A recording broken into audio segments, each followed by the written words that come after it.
번째인데요. 시는 때로는 시의 뒤에 숨어라.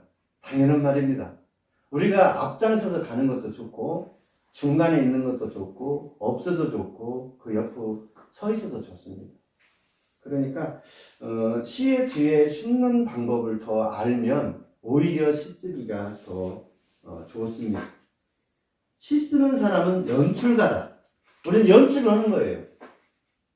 그 연출, 모든 극을 총괄하는 사람이라고 하죠. 연출. 요즘 뭐 PD 그렇게 많이 나오지 않습니까? 디렉터라고 그래요, 영어로. 근데 PD, 프로그램 디렉터. 모든 걸 총괄하는 사람이에요.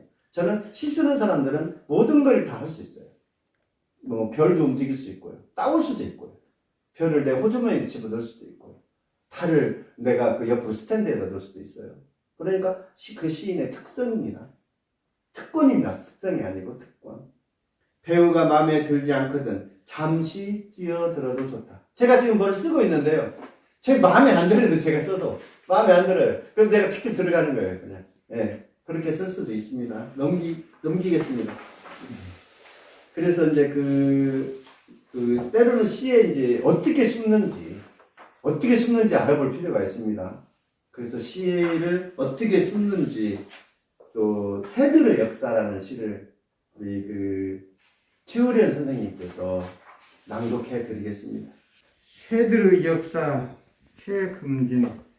우리 집안 남자들은 난생설화 속에서 태어나기 때문에 배꼽이 없다. 그러니 탯줄 없는 남자들을 무슨 수로 장하매나 밤하늘엔 연줄 끊어진 연들처럼 별들이 떠돌고 우리 집 나그네라는 우리 친척 여자들의 말 속에는 모계사회의 전통 가옥과 거미줄과 삐걱거리는 툇마루뿐. 멀리 강원도 탄광에 갔다가 돌아오지 않는 우리 당숙도 죽어가는 새가 되어 가지 않고 날마다 숙모 꿈속에 내려와 온다. 티베트에선 죽은 사람을 독수리 먹이로 던져준다는데 누가 우리 집안 여자들을 부려 새를 키우나. 배꼽이 없는 그래서 세상에 아무 인연도 까닭도 없이 엄마는 부엌에 쭈그리고 앉아 피똥 싸듯 날 낳았다. 어서 자라서 훨훨 날아가라고 서둘러 날개옷 같은 하얀 베네로 한 벌을 지어 놓았다. 37에 청착도 못하고 나는 지금도 어딜 싸 돌아다니나. 예, 잘 읽으셨습니다. 마스크를 벗고 오셨으면 더 잘 판인데 마스크를 쓰고 오셔가지고 그랬어요. 새들의 역사. 참 재밌는 시입니다. 이 새들의 역사. 이 읽어보면은요, 상당히 재밌다는 것을 알 수 있습니다. 집에 있는 그 남자들이 다 아래서 나온 거예요. 아래서. 탈출이 없는 그런 아래서 나오는데요. 그 새들의 역사를 한번 제가 읽어보면서 한번 어떤 게 재밌는지 한번 알아보도록 하겠습니다. 우리 집안 남자들은 난생설화 속에서 태어났기 때문에 배꼽이 없다. 당연하죠. 아래서 태어난 배꼽이 있겠어요? 탈줄이 없는데. 그런데 그 난생설화를 좀 알아볼 필요가 있어요. 난생설화가 과연 뭐냐? 우리가 알고 있는 그 아래서 이 모든 사람들이 예를 들면 석탈해라든지 김수로왕이 그렇게 진짜 아래서 태어났는가 한번 의심해 볼 필요가 있어요. 그래서 제가 난생설화를 확실하게 말씀드리겠습니다. 나라의 시조나 영웅 탄생을 신비롭게 하기 위하여 초인적인 권위를 만들어내는 거거든요. 그래서 아래서 태어났다는 그 설화입니다. 민족 설화예요. 고구려 동명성왕 있죠? 주몽이라고 잘 알고 계시죠? 그 다음에 이제 신라는요, 박혁거세, 석탈해, 그 김알지 이런 분이 계세요. 그 다음에 우리가 잘 아는 가야는 김수로왕. 지금 김해에도 그 김수로왕비가 왕릉이 큰 왕릉이 있잖아요. 그 구지가야로 잘 나오고 있습니다. 그런데 진짜 이 알에서 태어나는 줄 알더라고요. 이 강의를 다니다 보면 알이 아니에요. 이 알은 뭐냐면 태양입니다.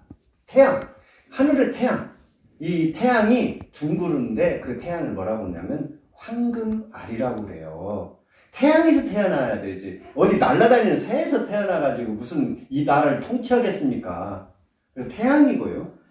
그 새의 알이 아니고 태양인데요. 알이 이게 둥글다는 것과 우주가 알을 품으면 빛이 난다는 그런 원리를 가지고 이 알을 태양으로 숭배를 하는 거예요. 태양을 알로 인간 세계로 내려온 알이에요. 태양이죠. 그러니까 이 왕들은 다 태양이에요. 태양. 네. 이 사상은 우리나라뿐만 아니라요. 이집트 잉카 문명에서도 많이 나타나는데요. 그 13세기에서 16세기의 경에 남아메리카 안데스 산맥을 중심으로 이 사상이 아주 뿌리가 깊습니다. 그러니까 앞으로는요, 김수로 왕 그렇게 하면 아래에서 태어난 게 아니고 태양이다. 이렇게 알아야 돼요. 근데 이제 그렇다면 이 새들의 역사는 그야말로 그냥 알로 쓴 거죠. 알로. 그래도 참 재밌게 잘 썼어요. 근데 이분이 미안한 얘기지만은 이걸 먼저 알았으면 이렇게 못 썼을지도 몰라요. 예, 실수 못 만들어냈을 수 있습니다. 예. 예, 그걸 너무 많이 알아서 좀 못 쓸 수가 있어요. 우리 집안 남자들은 난생설화 속에서 태어났기 때문에 배꼽이 없다. 그러니 탯줄 없는 남자들을 무슨 수를 잡아매나. 탯줄이 없는데 어떻게 잡아내겠어요. 잡아맬 수가 없죠. 날아다니니까요. 밤하늘엔 연줄 끊어진 연들처럼 별들이 떠놀고, 연줄이 끊어진 그 연들이 다 올라가가지고 별로 된 거예요. 별로. 예. 우리 집 나그네라는 우리 친척 여자들의 말 속에는 모개사유 전통 가옥과 거미줄과 삐걱거리는 툇마루뿐 이랬어요. 모개사유. 우리나라 진짜 모개사유가 있었을까요? 없었습니다. 그 증거는 없습니다. 우리나라가 모개사유를 했다는 증거는 없습니다. 말만 그 모개사유라는 말이 있는데 우리나라는 없고요. 모개사유는 어디에서 이루어지냐면요. 동물의 세계에서는 모개사유가 이루어지고 있습니다. 사자라든지 코끼리라든지 뭐 이런 것들은 다 모개사유예요. 근데 사람만 유일하게 거진 다 부개사유입니다.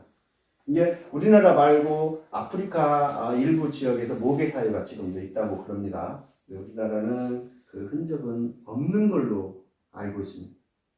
멀리 강원도 탄광에 갔다가 돌아오지 않은 우리 당숙도 죽어가는 새가 되어 가지 않고 날마다 숨모 꿈속에 내려와 온다.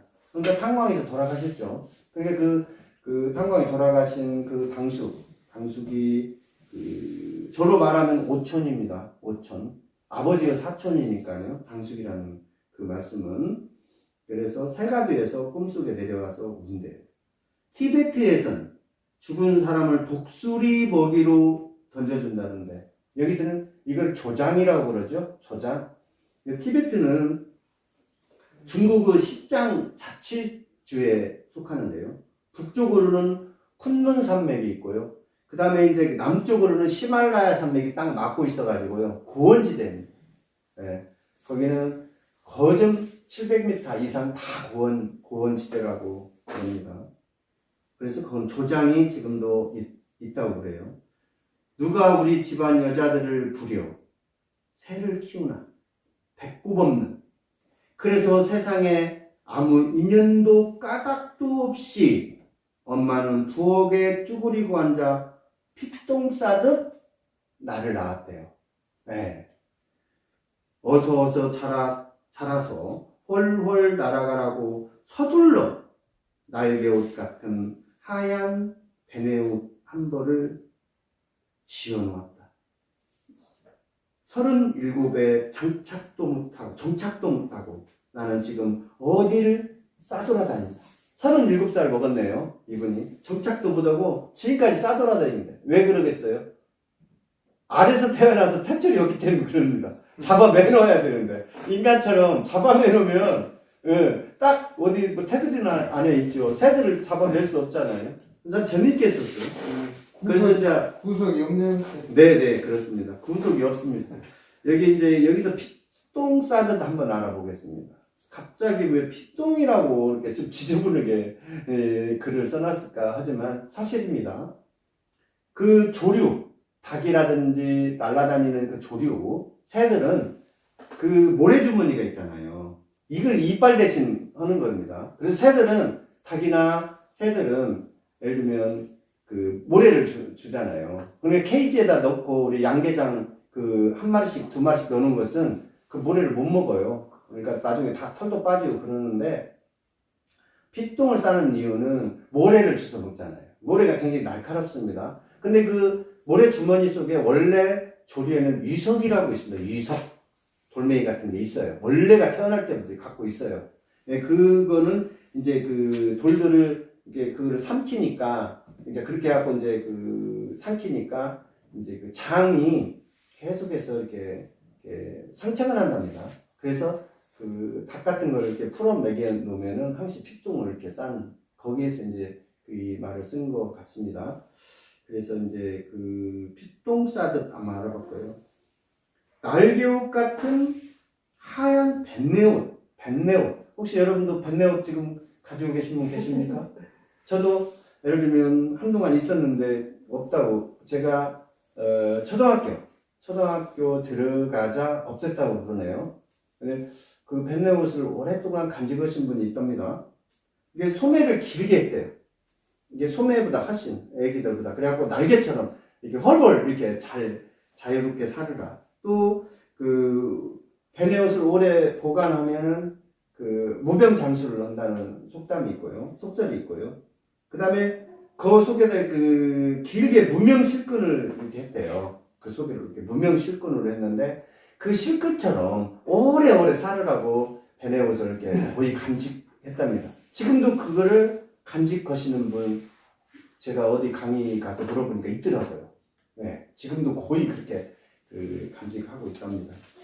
그래서 재밌는 새들의 역사 한번 알아봤습니다. 두 번째인데요. 잠긴 귀입니다. 잠긴 귀. 이게 물에 잠겼다는 거예요. 이 귀가. 여기서 잠겼다는 것은 좀 상당히 좀 어려우신데요. 그냥 스치듯이 한번 보겠습니다. 깊고 어두운 곳. 천천히 살갗을 조여오는 고요. 춥고 무거운 무르시간. 여기에 지금 깊이 지금 잠수를 한 그 상태예요. 지금 그 상태를 이렇게 말을 한 겁니다. 여기서 이제 좀 볼 필요가 있는데요. 고기는 귀가 없어요. 예. 그래서 귀가 없는 대신 뭐가 있냐? 우리 조기 먹을 때 이게 그 머리에 그 조그마한 돌덩어리 2개 나오잖아요. 조기 먹을 때. 갈치는 등에가 있습니다. 등에가 뭔 돌 같은 것이 하나 나와요. 꼭 뼈 있는 데서. 그 살 위에서. 근데 그게 이석이에요. 그게 이제 방향이나 기억을 하는 거예요. 그래서 이 고기들이라든지 새라든지 고기들이 뭐 연어, 특히 연어를 많이 얘기했다면 회귀성 그 동물이라고. 그래서 이게 이 속에다 기억하고 있는 거예요. 이석이. 예. 그래서 이제 여기서 귀가 없다는 것은 이석이라는 얘기입니다. 더 이상 지상의 노란 불빛이 닿을 수 없는 여기는 심해 부재의 공간. 지상의 노란 불빛. 이게 지금 어디냐면 터널 속입니다. 터널 속. 그래서 터널을 가다 보면 유심히 관찰하면요. 이게 터널 속에 들어가면 분홍색 비스듬한 그 색이 이렇게 있어요. 그 터널 위에가 상부에. 그리고 천장 쪽이에요. 근데 이제 요거는 그 빛의 산란이 없기 때문에 운전하기 아주 편하답니다. 그래서 그거를 그 산란이 적인 그 노란 나트륨 등이라고 그러네요. 꼭 그게 필요하답니다. 여기에서 노란 불빛은 그 나트륨 등을 얘기하는 거고요.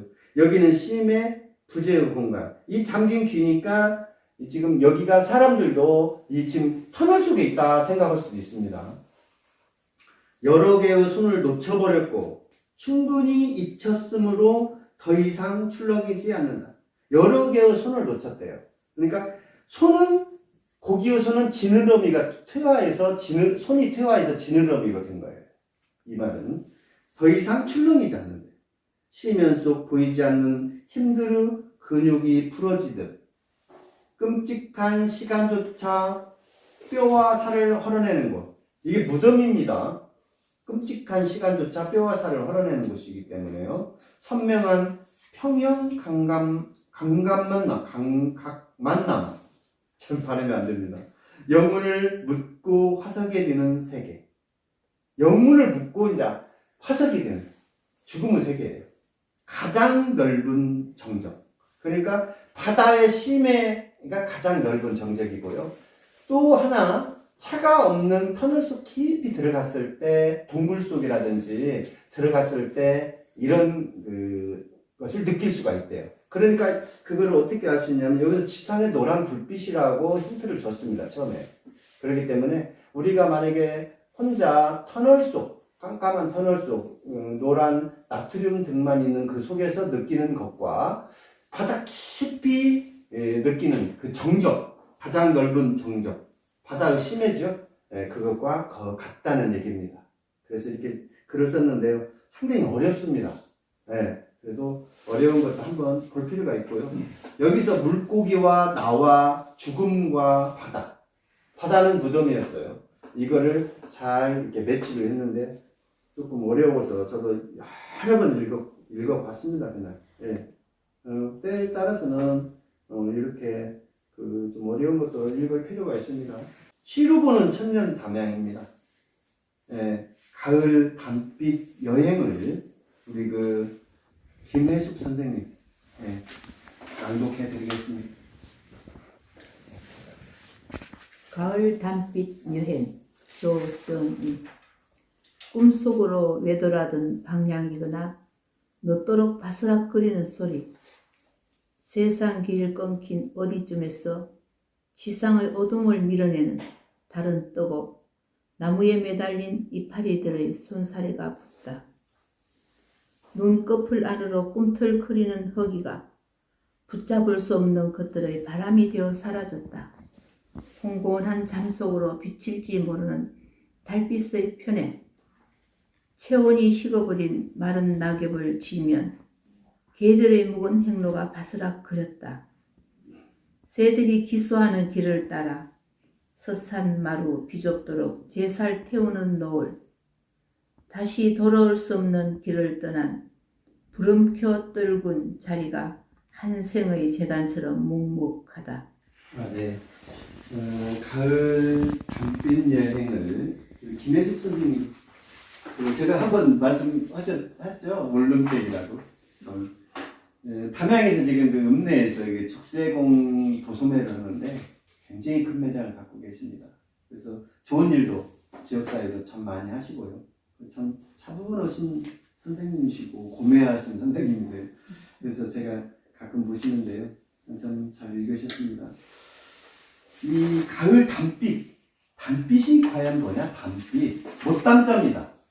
여기서 이제 담양 할 때 담자가 못담자입니다. 그래서 제가 그냥 감히 이렇게 해석을 했어요. 담양은 태양의 연못이다.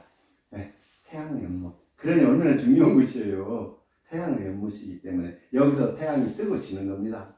담양에서. 그런데 이 단빛이라고 했습니다. 단빛은 담양은 빛이에요. 담양은 봄, 여름, 가을, 겨울이 다 좋아요. 아니, 다 좋더라고요, 저는 사계절을 몇 번 겪어봤습니다, 여기서. 다른 데보다 참 볼거리가 참 많았는데요. 그 중에서도 이제 여기서 쓴 것처럼 가을에는 정말 아름다웠어요. 슬로우시티 창평, 그런 들판이라든지, 축제 전시장, 이런 거. 또 해동문화예술촌에서 다양하게 열리고 있고요. 단빛 예술창구에서는 예를 들면 각종 전시회가 이게 있어요. 그래서 담양을 과거, 현재, 미래를 다 볼 수 있는 곳이 담양이 아닌가. 그리고 솔직합니다. 보여주는 게. 그렇게 많이 가공되어 있지를 않아요. 그래서 더 좋은 것 같습니다. 자, 시로 들어가서 한번 보겠습니다. 꿈속으로 의도라든 방향이거나 늦도록 바스락거리는 소리. 의도라든다 이 말은 남과 어울리지 않고 혼자서만 행동하는 거예요. 의도라든다. 혼자 이게 꿈속으로 외도라된 방향, 꿈속으로 쑥 들어오는데 늦도록 바스락거리는 소리. 그러면 가을이니까 낙엽이 서로 부딪히거나 그런 거겠지. 세상길 끊긴 어디쯤에서 지상 어둠을 밀어내는 달은 뜨고, 세상길 끊긴 어디쯤에서 지상 어둠을 밀어내는 여기까지는 사육 관조입니다. 꼭 알아놓으셔야 돼요. 나무에 매달린 이파리들의 손사래가 붓다. 손사래, 이파리들이 이제 손 반짝반짝 하는데 이제 붓지요, 가을이니까.